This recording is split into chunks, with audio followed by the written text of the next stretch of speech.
ẹ̀yin èèyàn lé èyí tún lágbára o gist yìí tún lágbára o wọ́n ní àǹtí wa chọ́ọ̀chì wọ́n ní wọ́n lọ sí Ọ̀jájá mall láti lọ ra àwọn nǹkan ilé tó máa ń lò wọ́n ní ṣẹ́dẹ̀mọ́ pé kábíyèsí ti sọ fún wọn àti pé Naomi pé tó bá ti ra nǹkan ní Ọ̀jájá tí wọ́n bá ti wá ṣe shopping kí wọ́n san owó wọn pé nítorí ẹ mọ̀ pé 50% ní investment Sadenikawo ní Ọ̀jájá 20 dẹ̀ ní ti Dr. Elizabeth so wọn lè máa ra nǹkan lọ́fẹ̀ẹ́ ń bẹ̀ mọ́ so bí a ṣe gbọ́ wọn ní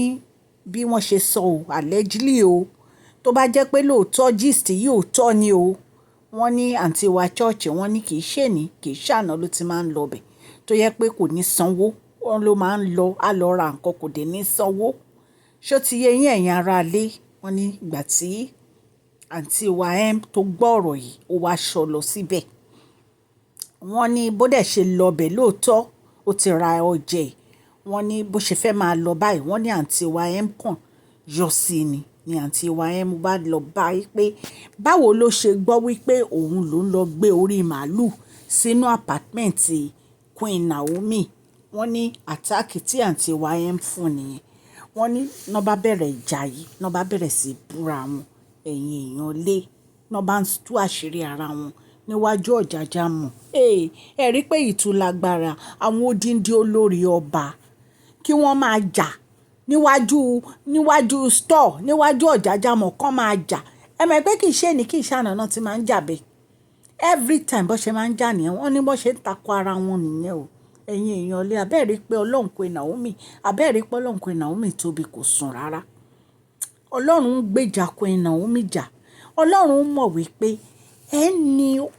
ọmọbìnrin yìí lára nílé ọkọ ẹ ní lára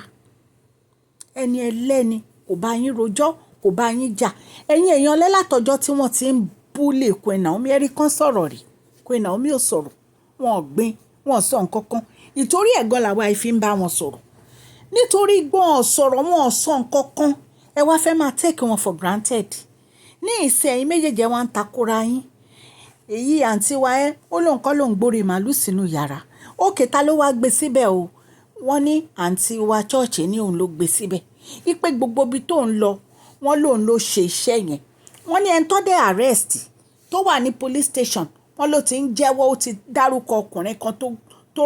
rán tó lọ gbé orí yẹn síbẹ̀ so ọkùnrin yẹn ni wọ́n ń wá kiri ní ìsìn wọ́n ní ìgbà tí wọ́n béèrè tí wọ́n wá ọkùnrin yẹn kiri wọ́n ní wọ́n sọ pé ọkùnrin yẹn ó ti travel nǹkan tí a gbọ́ nìyẹn tí wọ́n sọ wọ́n ní ọkùnrin yẹn ti travel pé kò sí around ẹ̀yin èèyàn lé abẹ́ẹ̀rí pé ìtúlágbára lóòótọ́ bí a ṣe gbọ́ wọ́n ní kábíyèsí wọ́n ní wọ́n ti gbé gbogbo ìgbésẹ̀ tó yẹ kán gbé lórí apartment yẹn ipe everything tó yẹ kán ṣe náà ti ṣe ipe wọ́n ti cleanse ẹ̀ wọ́n dẹ̀ ti gbé nǹkan tí wọ́n bá ń bẹ̀ orí màálù yẹn wọ́n ti gbé kúrò wọ́n ní ṣùgbọ́n allegedly bí a ṣe gbọ́ o wọ́n ní kábíyèsí ní Queen Naomi máa padà wá sí inú palace ní ọjọ́ táwọn sọ ìyẹn Sunday ṣùgbọ́n ẹ̀yin èèyàn lé wọ́n ní àwọn èèyàn ní kí kábíyèsí ní sùúrù kan máa rush kí Queen Naomi padà wá wọ́n ní kábíyèsí ní enough is enough ìyàwó àwọn ń padà bọ̀ ní ọjọ́ Sunday so ní agbára ọlọ́run àmọ́ nǹkan tí kábíyèsí fẹ́ ṣe o ṣẹ̀mẹ̀ páwọn náà níyàwó wọn àwa yìí a kàn ń gbọ́ àwa ń sọ fún yín nǹkan tó bá wù kí kábíyèsí ṣe ní agbára ọlọ́run bá ṣe ń gbọ́ báyìí a máa mú wá fún yín. tó bí wọ́n ṣe ní àwọn àǹtí wa méjèèjì tí wọ́n ní wọ́n jà wọ́n búra wọn níwájú Ọ̀jájá mọ̀ nìyẹn ipe kì í ṣe ìjà kékeré ni wọ́n jà o ipe ṣe ni àǹtí wa chọ́ọ̀chì ní àǹtí wa ló mọ̀ ń pa ọ̀rọ̀ yẹn wípé òun ló ṣe gbogbo okùnfà èyí tí wọ́n fi gbé orí yẹn síbẹ̀ ipò ló mọ àwọn tó wá gbé síbẹ̀ wọ́n ní àǹtí chọ́ọ̀chì ṣàǹtakò àǹtí ni nǹkan tí a gbọ́ allegedly nìyẹn ẹ̀yin ará ilé ṣùgbọ́n tá a bá tún gbọ́ update lórí ọ̀rọ̀ yìí a máa jẹ́ kí ẹ̀yin ará ilé gbọ́ nítorí wípé kì í ṣe ìdùnnú kábíyèsí ni pé kí ìyàwó wọn kó wà níta kì í ṣèdùnnú wọn rárá pé kí ọmọ wọn wà níta